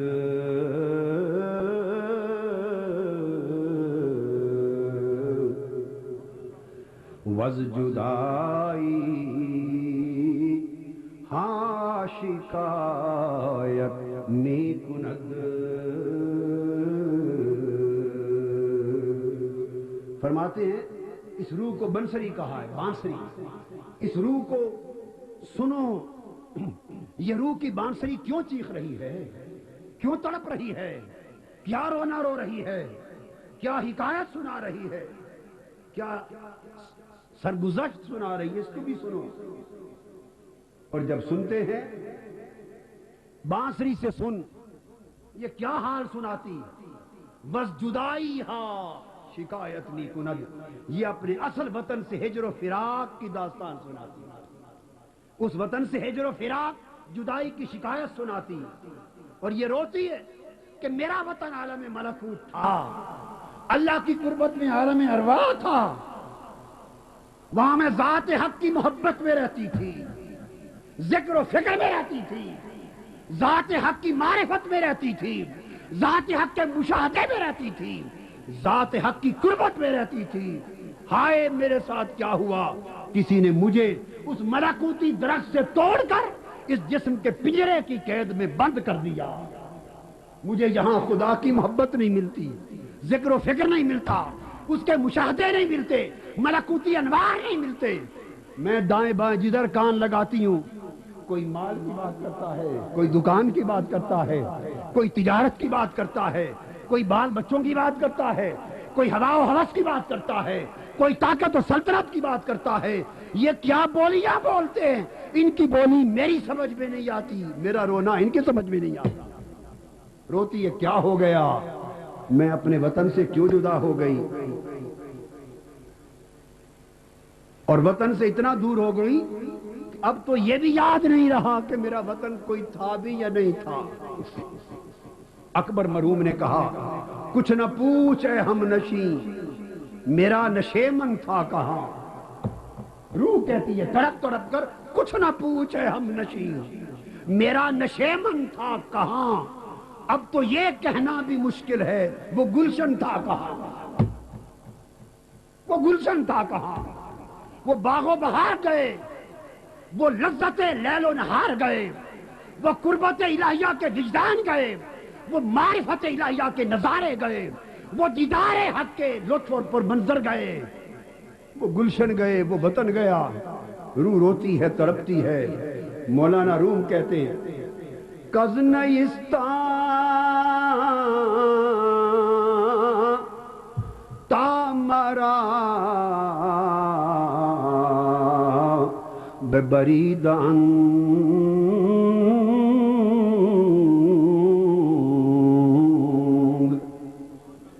از نفیرم مرد و زن نالیدان. ہائے وہ کہتی ہے جس دن سے بانسری روح کی روتی ہے, جس دن سے مجھے اپنے بانس والے درخت سے کاٹ کر جدا کر دیا گیا, اپنے ملکوتی وطن سے جدا کر دیا گیا, اپنی سنگت اور صحبت سے جدا کر دیا گیا, اس وقت سے میں ناسوت میں مقید ہو گئی اور کاٹ کر جدا کر کے مجھے پھنسا دیا گیا. اور اس دن سے میں رونے لگی ہوں, اور لوگوں کو میرے رونے کی سمجھ تو نہیں آتی, مگر میرا نالہ و فغاں سن کے کچھ سمجھ والے رو پڑتے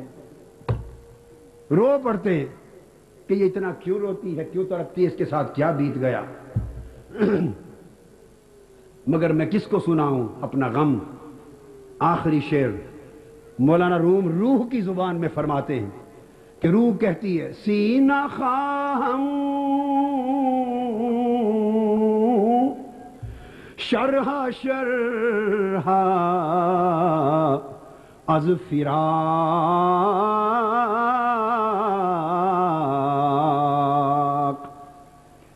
تاب گویم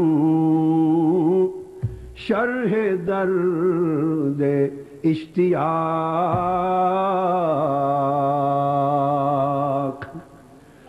روح کہتی ہے میرا رونا اگر سننا ہے, میری داستان غم سننی ہے, تو روح کہتی ہے میں کس کو سناؤں. میں ہجر اور فراق کی آگ میں جل رہی ہوں. اپنا رونا دھونا سنانے کے لیے کاش کوئی ایسا سینہ ملے جو ہجر و فراق میں پھٹ چکا ہو, جسے جدائی ہو گئی ہو محبوب سے, جو محبوب سے جدا کر دیا گیا ہو, جو اپنے محبوب کی ہجر کی آگ میں جل رہا ہو, جس پر محبوب کے فراق کا آرا چل گیا ہو. وہ سینہ جو فراق کے آرے سے کٹ کر ٹکڑے ٹکڑے ہو گیا ہو, ریزہ ریزہ ہو گیا ہو, پھٹ کر چیتھڑے بن گیا ہو, اس کو خبر ہوگی کہ فراق کیا ہوتا ہے, ہجر کیا ہوتا ہے. روح کہتی ہے مجھے کوئی ہجر اور فراق میں پھٹا ہوا سینہ ملے تو میں بھی اپنے غم کی داستان اس کو سناؤں, تاکہ اسے میرے غم کی سمجھ آئے. آئیے یہ روح جو اپنے داستان میں غم سنا رہی ہے اور ہمیں پکار پکار کر اس پردیس سے واپس بلا کر دیس کی طرف لے جانا چاہتی, اور اللہ پاک نے بھی وہ گھر دکھا دیا اور وہ سفر بتا دیا. آئیے آج کی رات ہم عہد کریں کہ اللہ پاک ہمیں توفیق دے دے اور اس سے توفیق اور مدد طلب کریں کہ وہ ہمیں وہ توفیق مرحمت فرمائے کہ ہم اس پردیس کی محبت سے نکل کر پھر دیس کی محبت کی طرف چل پڑے, اور اس ناسوتی اور نفسانی گھر سے نکل کر پھر ملکوتی, جبروتی, لاہوتی اور روحانی گھر کی طرف روانہ ہو جائیں. اللہ تبارک و تعالی آج کی رات ہمارے حال پہ رمضان المبارک کی ان برکتوں کے صدقے کرم فرما دے. وما علینا الا البلاغ.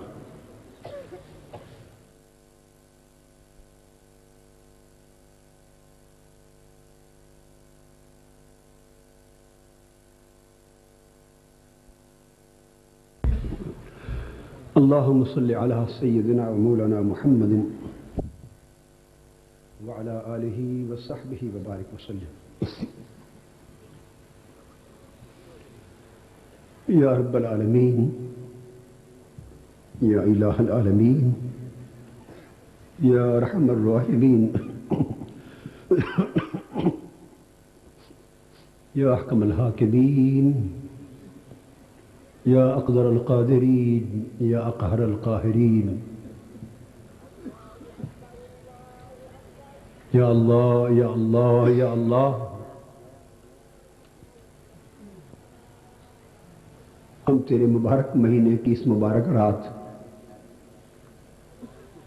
لوگ تیرے بندے دور دور سے سفر کر کے آج اکٹھے ہوئے. اس مبارک رات کی شب قدر کی ساعتوں میں تجھے منانے کے لیے میرے اللہ ہم اپنے گناہوں سے آلودہ دامن لے کر آئے ہیں. نفسانیت میں لتھڑے پتھڑے آلودہ لباس لے کر آئے ہیں. صغائر کبائر گناہوں اور خطاؤں کے ساتھ لت پت تیری بارگاہ میں آئے ہیں میرے اللہ. تیری صدا سن کر، تیری آواز حق سن کر، تیری ندائے مغفرت سن کر، تیری صدائے رحمت سن کر، تیری رحمت کی امید پر تیرے محبوب نے خبر دی کہ اس رات رب ذوالجلال آسمان دنیا پہ اتر کے خود معافی مانگنے والوں کو آواز دیتا ہے کہ ہے کوئی مجھ سے معافی مانگنے والا تو میں معاف کر دوں. باری تعالیٰ تیرے محبوب نے خبر دی آج کی رات رب ذوالجلال خود آسمان دنیا پر آواز دیتا ہے کوئی گناہوں کی بخشش مانگنے والا تو میں اسے بخش دوں، ہے کوئی دامن مراد پھیلانے والا میں اس کو عطا کر دوں. مولا ہم یہ خوشخبری سن کر آج تیری بارگاہ میں آئے، اپنا دامن سوال پھیلایا ہے اور رب کائنات ہم اپنی زندگی بھر کے گناہوں کی، صغائر کی، کبائر کی تیری بارگاہ میں پیش ہو کر توبہ کرتے اور میرے اللہ تجھ سے معافی مانگتے. یا اللہ ہمارے سارے گناہ معاف فرما دے، یا اللہ ہماری ساری لغزشیں معاف فرما دے، یا اللہ ہماری ساری خطائیں معاف فرما دے، ہمارے سارے گناہ معاف فرما دے. اللہم نحن نستغفرک من کل ذنب و سیئۃ و صغیرۃ و کبیرۃ فاغفر لنا یا خیر الغافرین وتب علینا یا خیر التوابین. یا اللہ ہمارے سارے گناہ معاف فرما دے، ہماری زندگی کی ساری لغزشیں معاف فرما دے، ہماری خطائیں معاف فرما دے، ہماری کوتاہیاں معاف فرما دے. ہم توبہ کرتے ہیں تیری بارگاہ میں، ہماری توبہ قبول فرما اور اپنی قبولیت کے پانی سے ہمارے سارے دامن دھو دے، اپنی رحمت اور توبہ کے پانی سے ہمارے دامن دھو دے، ہمارے قلب اور باطن اور ظاہر اور باطن کو پاک صاف کر دے، سارے گناہوں کی میل سے دھو دے، گناہوں کی آلودگی دھو دے میرے مولا، اور ہمیں پاکیزگی عطا کر، ہمیں طہارت عطا فرما، ہمیں لغزشوں اور خطاؤں سے پاک فرما اور ہمارے نامہ اعمال سے سارے گناہ قلم عفو کے ساتھ محو کر دے، مٹا دے میرے مولا، مٹا دے.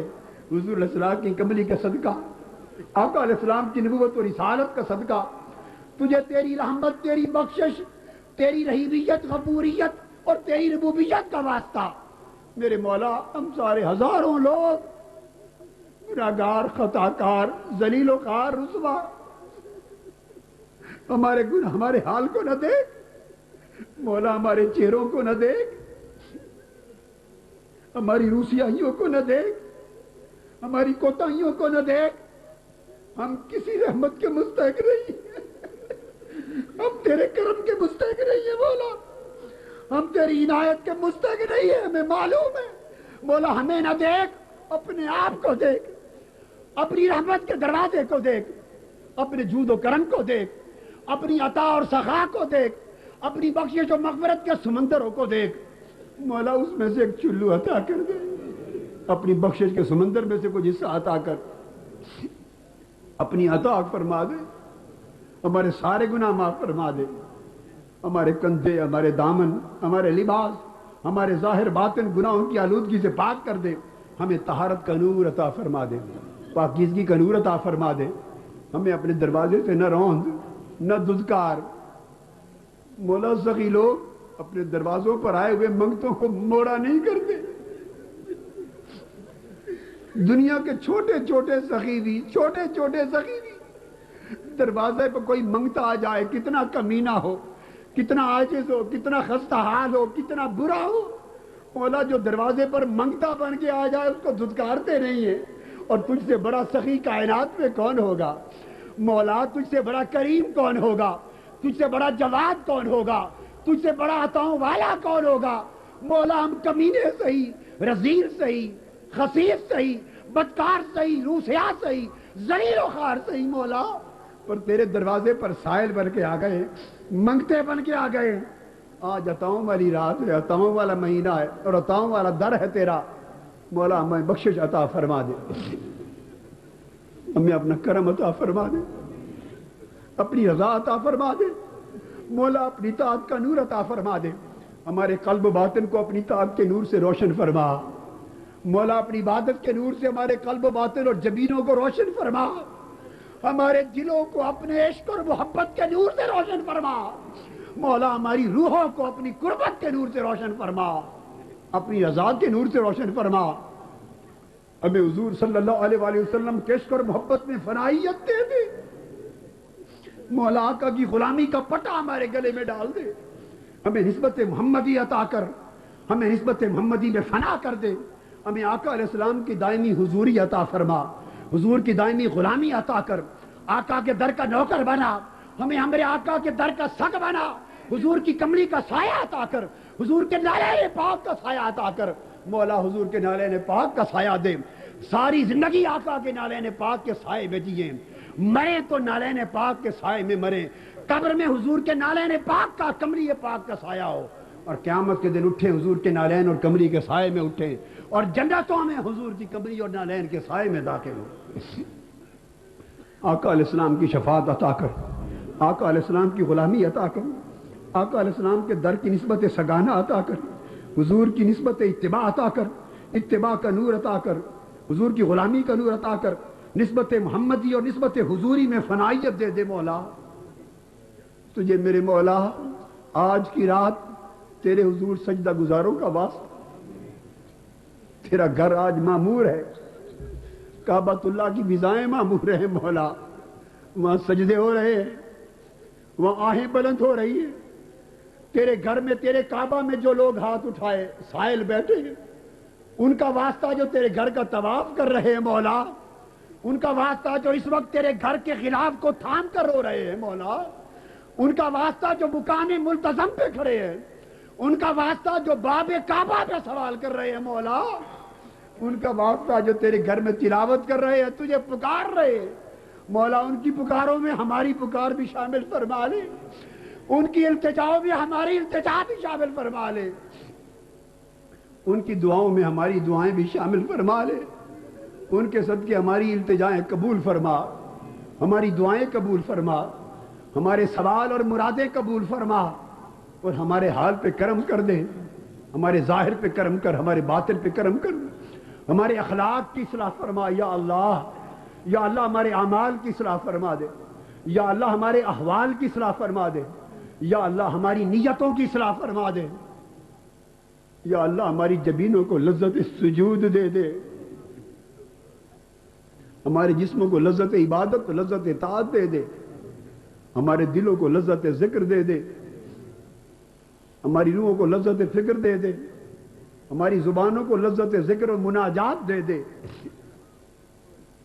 مولا میں اپنی بندگی کی لذت عطا کر، اپنی بندگی کی حلاوت عطا کر، اپنی طاعت اور عبادت کی حلاوت عطا کر، ہماری روحوں اور دلوں میں اپنی توحید کا نور پیدا فرما، اور آقا علیہ السلام کے عشق اور محبت کا نور اور غلامی کا نور پیدا فرما. آج کی رات مدینہ پاک میں معصوم بچے جو ماہ رمضان کی اس رات میں پھر رہے، گنبد خضرا پہ اترنے والی انوار و تجلیات کا واسطہ مولا، شہر مدینہ کے میں پھرنے والے منگتوں اور سائلوں کا واسطہ، مدینہ کے گلی کوچوں میں پھرنے والے کھیلنے والے معصوم بچوں کا واسطہ، آقا علیہ السلام کی جالیوں کے گرد گھومنے والے غلاموں کا واسطہ، اور حضور کی بارگاہ میں پیش کیے جانے والے درودوں اور سلاموں کا واسطہ مولا، شہر مصطفیٰ کا واسطہ اور شہر مصطفیٰ کی فضاؤں ہواؤں کا واسطہ، در و دیوار کا واسطہ، ہمارے حال پہ کرم کر، ہمیں آج محروم واپس نہ بھیج، شقی واپس نہ بھیج، بدبخت نہ بنا، ہمیں محروم نہ رکھ، خالی جھولی واپس نہ لوٹا، خالی ہاتھ خالی دامن واپس نہ لوٹا۔ مولا اپنی خیرات اتار دے، اپنے لطف و کرم کی بارش نازل فرما، اپنی عطا اور خیرات کی بارش نازل فرما، ہمارے حال پہ کرم کر۔ یہ لوگ جو حاجتیں لے کر آئے ہیں مولا، تو سب کے دلوں کی جانتا، ان کی ساری حاجتیں پوری فرما دے۔ یہ مسلمان مرد، عورتیں، بھائی بہنیں، بچے بیٹیاں، یہ اعتکاف بیٹھنے والے مرد اور اعتکاف بیٹھنے والی عورتیں، بہنیں، بیٹیاں، بچے، جوان، دنیا کے کونوں سے، پاکستان کے کونوں سے، پوری دنیا سے چل کر آئے ہیں۔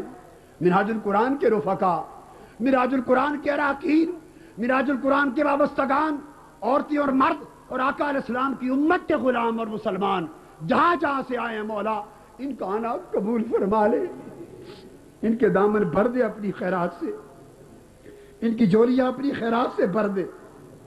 مولا ہمیں وہ عطا فرما جو تو عطا فرمانا چاہتا ہے، ہم تجھ سے تیری رضا کا سوال کرتے ہیں۔ مولا مولا ہم سے راضی ہو جا، مولا ہمیں نہ دھتکار، مولا ہمیں نہ دھتکار، مولا تجھے تیرا واسطہ ہمیں نہ دھتکار، مولا ہم دھتکارے راندھے گئے پر تو نہ دھتکار، مولا تو نہ دھتکار، مولا تو رد نہ کر، تو رد نہ کر، مولا تو رد نہ کر،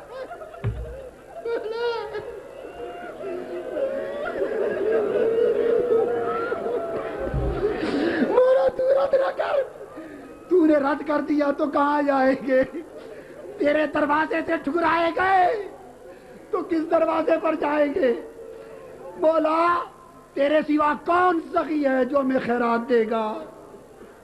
مولا کرم کر دے، مولا محروم نہ رکھ، ہمیں روح سے آپ واپس نہ بھیج، خالی دامن واپس نہ بھیج، اپنی رحمت سے ہمارے دامن بھر دے، اپنی خیرات سے دامن بھر دے، ہماری جبینوں کو اپنا نور عطا کر دے، ہمارے چہروں کو، دلوں کو، روحوں کو، سینوں کو اپنا نور عطا کر دے، ہمیں اپنی محبت میں غرق کر، اپنی معرفت میں غرق کر، اپنی معرفت میں فنا کر، اپنا وصال دے، اپنا دیدار دے مولا، اپنی رضا دے، وادی رضوان میں داخل فرما، اپنی قربت دے، اپنا توکل دے، اپنی تفویض دے، اپنی رضا دے، بولا ہر وقت اپنے امر میں رکھ اور اپنی رضا میں رکھ۔ مولا وہ درد دے دے، اس درد و سوز اور عشق رسول میں سے کچھ حصہ دے جو سیدنا ابو بکر صدیق کو عطا ہوا۔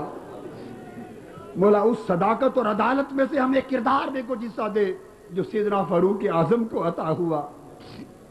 مولا اس شرم و حیا اور سخاوت میں سے کچھ حصہ دے دے جو عثمان غنی کو عطا ہوا۔ مولا اس زہد، ورع، تقوی اور شجاعت میں سے کچھ حصہ دے دے جو حضرت علی شیر خدا کو عطا ہوا۔ مولا اس جہاد اور قربانی میں سے کچھ حصہ دے دے جو حسنین کریمین اور شہداء کربلا معلیٰ کو عطا ہوا۔ اور مولا اس آگ میں سے، اس دھونی میں سے کچھ دے دے جو ویسے کرنی کو عطا ہوئی۔ تیرے مولا وہ ایسے کرنی جو دور رہ کے بھی قریب تھا، مولا جو دور رہ کے بھی قریب تھا، جو حجاب میں رہ کے بھی تکتا تھا، اس کی آگ کی چنگاریوں میں سے کوئی چنگاری عطا کر دے مولا، اس چنگاریوں میں سے، عشق کی چنگاریوں میں سے کوئی چنگاری دے دے۔ ہمیں سیدنا غوث العظم کے میخانہ غوثیہ کا رند بنا دے، میخانہ غوثیہ میں سے شراب معرفت دے دے، میخانہ غوثیہ کا بادہ خار بنا، وہاں کا رند بنا، وہاں کا جام اٹھانے والا بنا، ان کے فیوزات کا حصہ عطا کر۔ حضور قدوۃ الاولیاء سیدنا طاہر علاء الدین کے فیوزات عطا کر، ان کے درجات بلند کر، ان کا دربار در بار آباد رہے، قیامت تک آباد رہے، فیوزات سدا سلامت رہیں، ہم ان کے فیوزات سے بہرہ رہیں، ان کے انوار سے بہرہ رہیں، ان کی توجہات سے بہرہ رہیں۔ حضور داتا گنج بخش علی حجویری رضی اللہ تعالیٰ عنہ کے فیوزات میں تو حصہ دے، اس نگر میں تو نے ان کو بھیجا، ان کے انوار سے ہر کوئی مستفید ہوا، مستنیر ہوا، ان میں سے حصہ دے دے مولا۔ جو لذت طاعت تو نے اپنے اولیاء اور اپنے دوستوں کو دی، اس میں سے کچھ حصہ عطا کر، ہمیں راتوں کو جاگنا عطا کر، ہمیں غفلت کی نیند سے نکال، وجود اور نفس کے گھر سے نکال،